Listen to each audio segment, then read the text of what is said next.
have accused Donald Trump of using racist tropes when it comes to Haitian immigrants in Springfield, Ohio, when it comes to birtherism, when it comes to Charlottesville.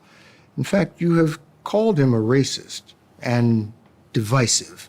Yet Donald Trump has the support of millions and millions of Americans. How do you explain that? I'm glad you are pointing these comments out that he has made that have resulted in a response by most reasonable people to say it's just wrong. It's just wrong. You know what's wrong? It's wrong using all of these tropes to label somebody and continuing to repeat that lie when really you're just warping data, evidence, video to make it sound like that's the case. Let's get busy.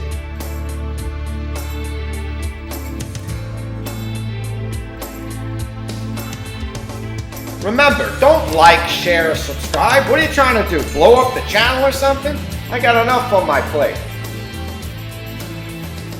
With so many people supporting Donald Trump, a man you've called a racist, how do you bridge that seemingly unbridgeable gap?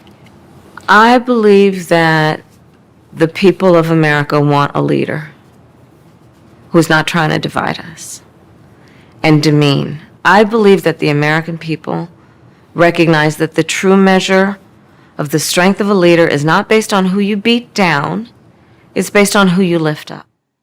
So here she is talking more nonsense. Just saying a whole bunch of nothing. A whole bunch of words in a sentence.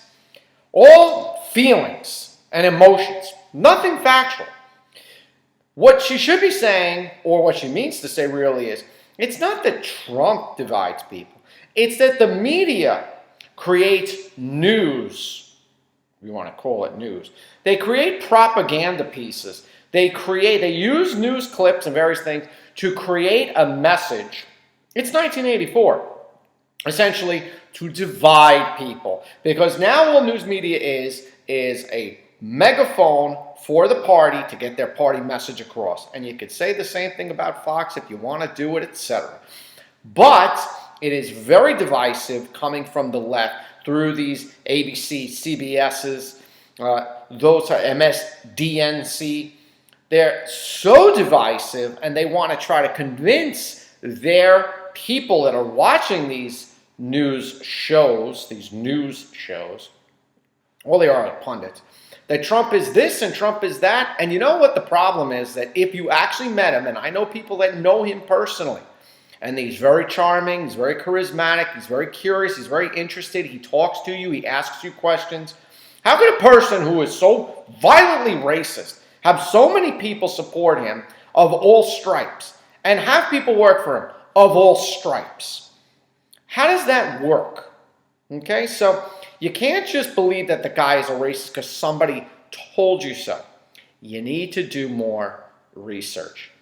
And so Kamala went off for a little rally. She tells people to watch Trump's rallies. What are people, where are there, 2,000 people in this rally? Where she got together with Dark Cheney's daughter, Liz Cheney. Let's see how that works out. You will? We joined her on the trail late last week in the crucial swing state of Wisconsin, in the town of Ripon, the birthplace in 1854 of the Republican Party. And at a rally plastered with country over party banners, Harris appeared with staunch conservative Liz Cheney. As vice chair of the House January 6 committee, Cheney became one of Donald Trump's fiercest critics. I have never voted for a Democrat, but this year I am proudly casting my vote for Vice President Kamala Harris. That proclamation spurred a chant of approval from the crowd. 4 years ago, if someone had told you that you would be campaigning with Liz Cheney, what would you have said to them? That'd be great. That's really diplomatic. Would you ever have thought that you'd be campaigning with Kamala Harris? I hope that if you had said to me 4 years ago, our Constitution is going to be under threat and it's going to be crucial for the parties to come together and to support Vice President Harris because she'll defend the rule of law, I know I would have said that's exactly what I'll do. And I'm sure the Republican Party is saying, as the Republican Party, we do not claim Dick and Liz Cheney. You can have them. Because how quickly we forget people hated Dick Cheney. And why does Liz Cheney hate Trump? Well, because Trump called out Dick Cheney. He's a warmonger, or he is a chicken hawk. He's sending people over seas to fight in wars because he's connected to Halliburton. That's good for him. Liz Cheney, the apple doesn't fall far from the tree. So why does she hate Trump? Well, because Trump went after Bush and called him a warmonger, getting us involved in conflicts in Iraq. Did not call out Saudi Arabia after 9/11. Got us into Afghanistan with no end in sight. Does not like Trump, doesn't.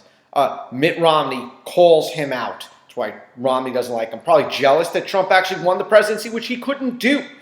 So all of these rhinos, the Republican Party doesn't want them. You want to go over and support Kamala? You can have her. Borders. Back in Washington, Vice President Harris told us she's determined the U.S. must win the economic competition with China for the 21st century. And as for the war between Russia and Ukraine, what does success look like in ending the war in Ukraine?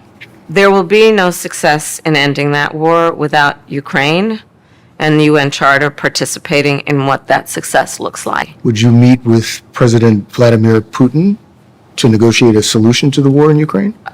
Not bilaterally without Ukraine, no. Ukraine must have a say in the future of Ukraine. As president, would you support the effort to expand NATO to include Ukraine?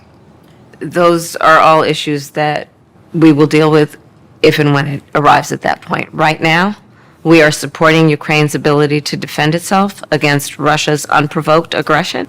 Donald Trump, if he were president, Putin would be sitting in Kyiv right now. He talks about, oh, he can end it on day one. You know what that is? It's about surrender. Just silly and ridiculous. The only, or one of the only superpowers in all the world, America, allows women and other people to sit at the table of power and decisions. Do you think countries like Russia, China, North Korea, they don't look at women the same way that the U.S. does and elevates them? You think that Putin is going to be afraid of her, or Xi Jinping, or Kim Jong-un? They're going to laugh at her. And how do you say something like that Putin would be sitting in Kyiv? Just provably what we know. During that 4 years, because we have a 4-year of a Trump presidency, which he left office after he lost. So where's this threat to democracy? There was no Putin in Ukraine during the Trump presidency, but he was there during a Biden-Harris administration. So what she's talking about is total nonsense on its face. Prima facie. Putin is in Ukraine, fighting for it. He wants it during your time in office. So don't talk about Trump, because that wasn't going on while Trump was in office, madame.